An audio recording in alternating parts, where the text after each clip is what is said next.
The president is going to announce a quote unquote Office of Gun Violence Prevention on Friday. They're going to have this Rose Garden ceremony, and he's coordinating it with Mike Bloomberg's gun control groups. So you have the president of the United States putting in charge of quote unquote gun violence prevention people who know absolutely male copulatory organ about firearms. That's the truth of the matter. The Washington Post had the story. They said that the new office is going to report up through the White House staff secretary. And that they are going to be working with the Everytown people. So you have people who have no idea. They don't know anything about firearms. They don't know anything about gun law. These are people who have publicly stated on record that they think all guns should be banned. They have publicly stated on record that they think that, any semi-automatic firearm is a military issue. They know absolutely nothing, and yet these are the people that the administration, if they were, it just signals to me that they're not serious about quote unquote gun violence prevention. They're not serious about any of this. This is an office to harass law-abiding people. That's what all of these efforts typically are. They're offices to harass law-abiding people because really, if they wanted to actually solve the problem of quote unquote gun violence, they probably would have at least minimum mandatory. They would follow the penalties for these repeat offenders that are always in illegal possession when committing felonious activity. But they never do. Ever. In fact, California is the state that has an A rating from the Everytown people. They have every gun control law you could ever want. In fact, they were the first state in the nation to do what they call the quote unquote universal background checks. Universal background checks it's a meaningless term stating that you have to register everything you own with the state, and you can't do anything with your own private property unless you ask the state for permission to do so. I mean, it's a communist venture. And of course, here you have a guy who shot and killed a deputy, and he was able to slip through the cracks to do so. Pretty amazing, right? I mean, in fact, when you look at some of the mass casualty incidents that have taken place recently, some of them have been in California. And despite all of their quote unquote their gun control laws, their ammo checks, their UBCs, their assault weapons ban, everything else, none of those laws failed to actually prevent any of the tragedies that they claimed were going to be prevented by the implementation of said laws.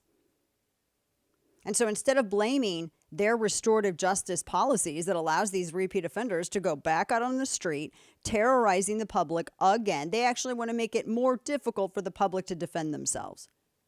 They're trying to mainstream the view that every law-abiding citizen who lawfully purchases a firearm and wants to be able to defend their own lives is somehow worse than the criminals who want to take it.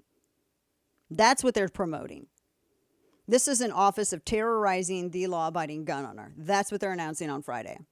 And the fact that they're working with some of the dumbest people in gun policy, people who know less about firearms than I do about football, is incredibly telling. They're not serious. This isn't a serious effort.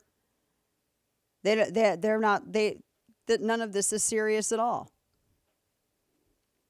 And so they had Garland who released a statement because, they've been also trying to expand the background checks. This was something that Garland had alluded to. They want to go around Congress. That's what the ATF has been doing. They want to go around Congress and they want to try to, they proposed this rule that was late last month where they were demanding universal background checks. They said that they're going to publish the rule for public comment. You get so many days to make a comment on it. Garland had said, quote, it's the Bipartisan Safer Communities Act to reduce gun violence and blah, blah, blah. They said that they want to include expanding the background checks that keep guns out of the hands of criminals. By the way, criminals don't get their guns going through an FFL and filling out a form. In fact, only Hunter Biden does that. And guess what? When he does it, then they drag their feet and they don't charge him. Or they charge him only as a way to cover Joe Biden's ass because they know it's the only charge that they can hit Hunter Biden with, that it doesn't actually implicate Joe Biden. And he's going to plead down they're going to plead him down and he's going to get a slap on the wrist. Watch. If he's even convicted. They said the proposed rule implements Congress's mandate to expand the definition of blah, blah, blah. Who must it? No, the ATF doesn't have that. Steve Dettelbach is the dork who's in charge of the ATF.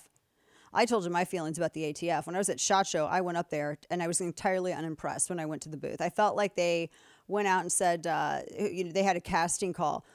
to try to hire people with beards to see who could talk to gun owners at SHOT Show, which is the NSSF. That's the National Shooting Sports Foundation's industry event that they have in Vegas every year. And I went over there to the ATF because this was right after they said, oh my gosh, the pistol grips and everything else, we're going to just have this rule and do an in-run around Congress, and we're going to try to ban all the things. They purposely put their booth on the level where you have the mom and pop shops. They don't keep their booth upstairs, where all the big manufacturers are. They go down where the smaller manufacturers are. I think it's a form of intimidation. And they were walking around to all of the booths, trying to be very helpful. Like, oh, well, we just want to make sure that you're compliant. So I walked to their booth. I'm like, I want to know why, if you can explain to me why you did a 180, and after you sent letters out informing all these FFLs out there, the federal firearms licensees, why you said it was totally fine that they have and sell or whatever with pistol braces. Then you turn around, you do a 180 and you say, no, you actually can't. You have to turn it over or you're going to be a felon. And why you decided to, what changed? Because twice you protected the idea of a pistol brace being free from further bureaucratic regulation. Why did you have a total 180 and decide to flip? By the end of the conversation, they had 8 of these people up there to talk to little old me, and not a single damn one of these dudes could answer a question. And one of the guys, and I was real cool, I followed the Patrick Swayze Roadhouse rule of, being aggressive. I'm nice until it's time to not be nice. And I was nice. I was lovey-dovey.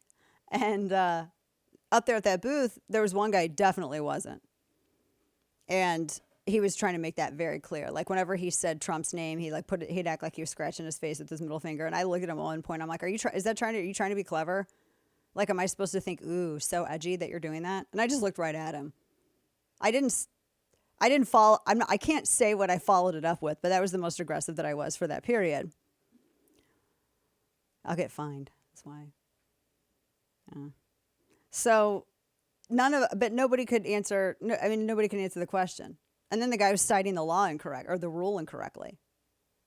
And I asked him if he was worried about being spanked by circuit court. I'm like, because that happened last time y'all tried those with the bump stocks. So that's the thing. So the ATF, we're going to redefine the language. So it's either, you don't get to redefine nothing, Slicks. That's the whole thing. And if Congress needs to nip this. Honestly, I want to see these candidates talk about ending this stupid, idiotic, bureaucratic agency. They had, like I said, they were walking all around at SHOT Show, walking to all these mom and pop booths. We want to make sure that we're helping you to be compliant. You can help me by GTFO. That's what you can do right now. Hippity hoppity, get off my property. So I don't know. This whole rule, they had consistent with the Gun Control Act, blah blah blah. They're trying to expand.